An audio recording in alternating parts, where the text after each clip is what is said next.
those Michael's dirty dishes again? I know some people aren't that clean, but I really hate it when people leave dirty dishes around because flies and ants start to hang around. Do you think he'll think I'm being too picky? Maybe he just doesn't think about things like that. Perhaps the three of us could have a chat and organise some kind of cleaning roster? That is a great idea. I think I'll mention the dishes myself because I don't want him to think we're ganging up on him. Good. I'll go see if Michael's free now. And I'll go get changed. I know the three of us aren't used to living together, so I thought it would be a good idea if we all just come together and talk about how we want the household to work. Actually, I'm relieved. I think it's very useful for us to get together to figure this stuff out. I mean, for example, I like that we go shopping together, except I don't eat the same kind of foods that you guys do. I let you girls choose because I didn't want to be difficult. I didn't think of that. That's fine if you don't want to eat our food, but what have you been eating? Lots of biscuits and toast. It's pretty bad. Quite unhealthy.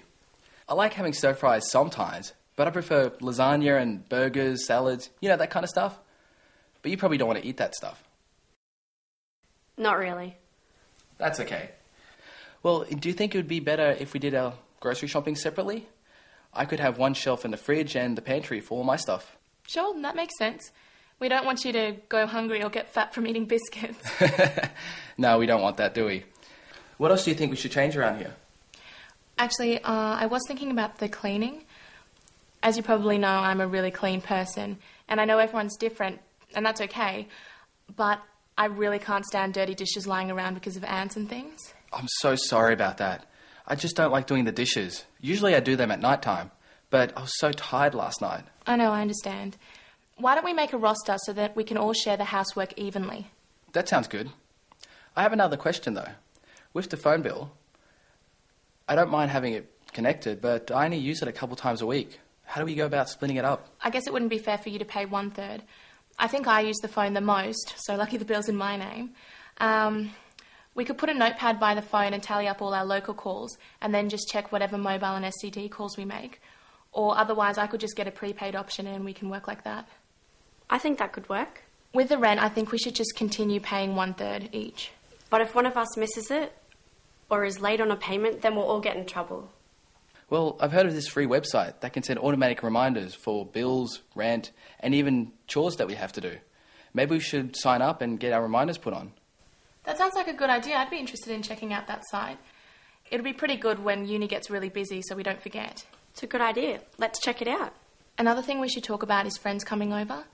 I think we shouldn't plan having visitors late at night, especially on weeknights when others might have an early class in the morning.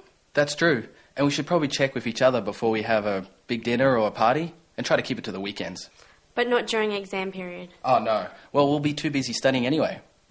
Hey, maybe we should start writing this stuff down.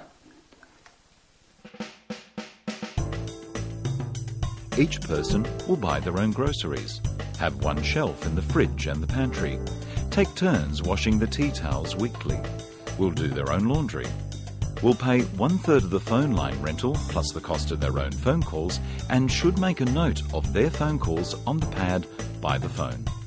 Also, all flatmates will take turns to buy shared items, including dishwashing liquid and toilet paper, must pay bills and rent on time. A reminder service could be set up. Should be quiet when others are trying to study, especially around exam time. Agree that visitors are welcome, but not after 9 p.m. on weeknights. Should check with other flatmates before having a party, and stick to the chore roster and do their share of household tasks. Okay, we've got a really good agreement now. Do you think we should all sign it? Yeah, I think that's a good idea. I'm glad we had this talk. I think it's really good that we get together and sort these problems out before they become major issues. That's true.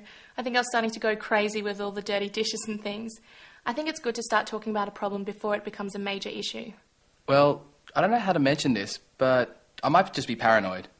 When I come in sometimes, you have friends and you start speaking your own language. Is this something you're not telling me? No, not at all. I think it's just easier for us to speak our own language rather than English. We're probably just talking about our families at home in China or something. Of course, that makes sense. If I was overseas and I could speak English, I definitely would have had the opportunity. I'm glad you understand. So if we have any concerns, we should just talk about them. Yeah, I think so. Hey, I've got an idea.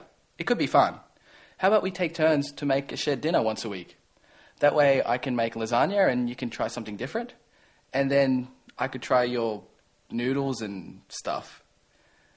We could all try different foods and discuss stuff over the dinner table and make sure that everything's going well. I like that idea. I'd be interested to try out your cooking, as long as you don't dirty too many dishes. There are important differences between a general tenancy agreement and a rooming accommodation agreement.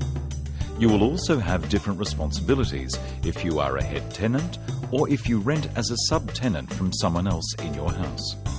A head tenant must give receipts, lodge bond with the RTA, and take on the other responsibilities of a lessor. Share housing will be easier and more comfortable if everyone makes the effort to get along and to discuss issues before they become big problems. If you are co-tenants who have a general tenancy agreement together, it is particularly important that you have a high level of trust. You are all jointly and separately responsible for your agreement, which means that if one person does the wrong thing, you can all be penalised. All housemates should feel that the costs of bills are fair. A reminder service may be useful to make sure everyone pays on time. If a bill is in your name, be particularly careful as you are ultimately responsible for making sure it gets paid. Each flatmate should get a receipt or keep a track of the payments they make. Unless you pay for a regular housekeeping service, you are responsible for cleaning your room and common areas of the share house. Also, check your agreement, as you may be responsible for maintaining the lawns and gardens. Housemates should work out a system to ensure that each person does their share to look after the place. If you experience any concerns in your share house or decide you want to move out, you should first try to work out an arrangement with your housemates. It is also a good idea to talk about this with your landlord. The landlord may be able to help you sort out problems or let you know your options under your agreement.